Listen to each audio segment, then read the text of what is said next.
سلام، علی ورجی هستم با نصب نرم افزار سالیدورکس نسخه 2020 در خدمت شما. در ابتدا باید که فایروال لپتاپ خودمون رو خاموش کنیم. برای خاموش کردن اون از این قسمت میایم تیک گزینه‌های ترن آف رو میزنیم و در انتها اوکی میکنیم.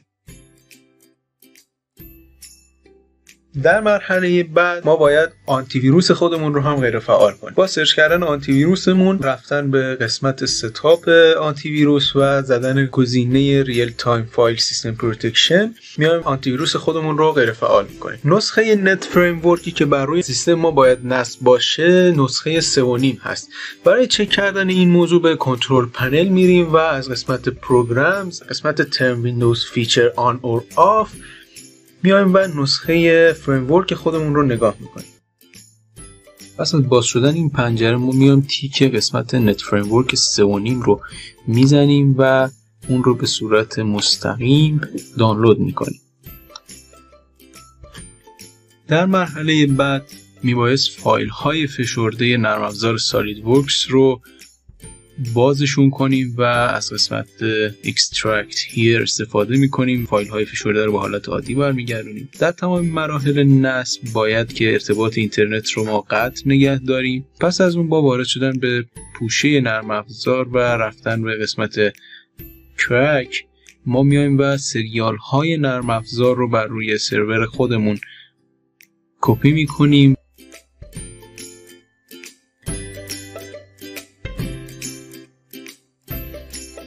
با فشردن دکمه اوکی این کار رو به انتها میرسونم.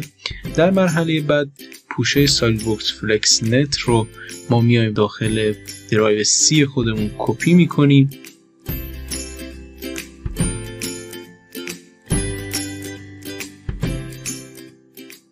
با رفتن به پوشه سالیدورکس فلکس نت و اجرا کردن فایل اینستال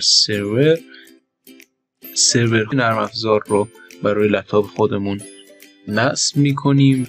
در مرحله بعد با باز کردن فایل نصبی نرم افزار به صورت ران از ادمینستریتور نصب نرم افزار سالیدورکس رو شروع میکنیم. با زدن دکمه نکست به مرحله بعدی میریم. همونطور که میبینیم سریال های نرم افزار قرار داده شده. در این قسمت گزینه کنسل رو میزنیم.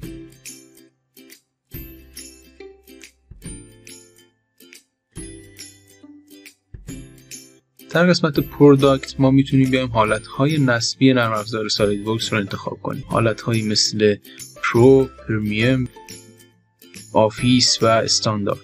با زدن دکمه پروفشنال ما میبینیم که تیک های نرم افزار تغییر میکنه و من اون رو حالا در حالت پرمیوم قرار میدم. بک تو سامری رو میزنم. در این قسمت ما میایم و دانلود های نرم افزار سالیدورکس رو خاموش میکنیم و در این قسمت مکان نصب نرم افزار رو میتونیم تغییر بدیم. در قسمت تول باکس ما میتونیم بیایم مکان نصب تول باکس نرم افزار سالیدورکس رو انتخاب کنیم.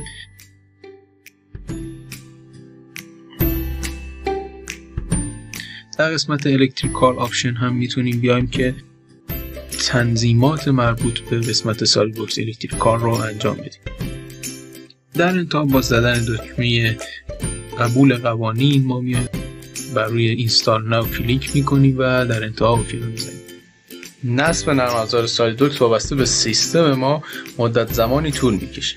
در انتها با اعمال این تغییرات ما گزینه فینیش رو میزنیم و ریستارت کردن رو به بعداً موکول میکنیم. پس از اون با مرج کردن این فایل مرحله دیگر از نصب نرم افزار سالیدورکس رو انجام میدیم و با کپی کردن فایل هایی که در پوشه کرک بود در پوشه نصب ویندوز خودمون روند کرک کردن نرم افزار رو به انتها میرسونیم.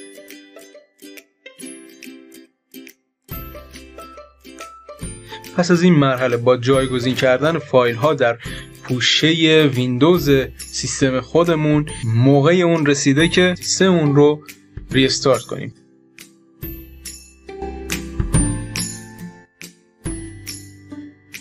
پس از ریستارت کردن سیستم ما میتونیم بیایم فایل نرم افزار رو باز کنیم و چندین ثانیه طول میکشه و همونطور که میبینیم نرم افزار سالیدورکس 2020 نصب شده. در ابتدا لازم هست که ما واحدهای اندازه‌گیری و استانداردهایی رو که در ادامه به صورت پیش‌فرض ازشون استفاده میکنیم رو انتخاب کنیم و در انتها گزینه اوکی رو بزنیم. تبریک میگم بهتون، نرم افزار سالیدورکس با موفقیت روی سیستم شما نصب شد. آموزش‌های بیشتر رو از آکادمی مستر کد دنبال کنید. خیلی ممنونم که تا اینجا با ما بودید.